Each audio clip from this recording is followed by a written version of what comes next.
Dari Tok Mat Datuk Seri Mat Hassan nak menafikan bahawa di kampung Tanjung Keramat ini tidak ada ladang babi. Sekarang berada di depan ladang babi yang berada di kampung Tanjung Keramat dalam Dun Air Kuning. Dari Presiden sampailah ke Ketua Penerangan. Dah tak ada kerja lain. Datang ke Air Kuning, duk sembang pasal ladang khinzir. Dan lebih menyedihkan lagi, Fadli Syahari ni Ketua Penerangan tau. Ketua Penerangan. Lepas tu MP pula yang dilantik ataupun yang dipilih oleh rakyat di Pasir Mas. Tapi macam ni je kualiti. Yang mana untuk memahami sesuatu isu pun dia tak faham. Dengar betul-betul apa Tok Mat sebut. Tok Mat kata, ladang khinzir haram tu yang tak ada. Kalau beroperasi tanpa lesen, kerajaan negeri perlu ambil tindakan.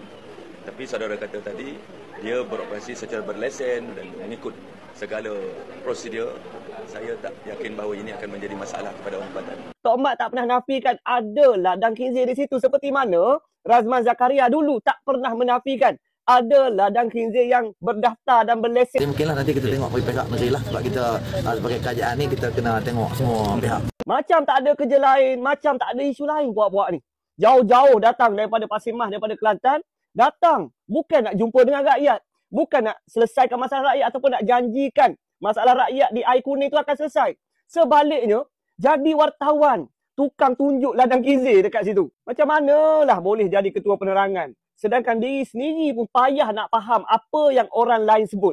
Hei, pemain import daripada PAS ni semua tak boleh pakai. Hari tu ada Adun daripada PAS jadi tukang tengok orang ni puasa ke tak puasa.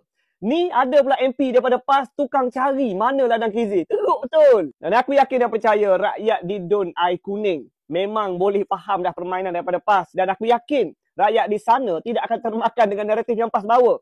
Sudah pasti rakyat di sana nakkan seorang pemimpin yang boleh beri khidmat bakti. Bukan yang datang, tiba-tiba nak bawa sentimen-sentimen merapu. Nak serap dalam minda rakyat di Air Kuning. Dan PAS kena sedarlah. Tak payah cerita pasal Perak ni. Di Kelantan hari tu, di Nenggiri. Rakyat Kelantan sendiri menolak PAS. Menolak Perikatan Nasional. Dan mereka gagal mempertahankan kursi yang mereka sandang sebelum ini. Dan aku menyeru kepada PAS. Main lagi modal macam ni. Silakan main. Biar rakyat di Dun Air Kuning tu lihat bagaimana kualiti puak-puak kamu. Assalamualaikum.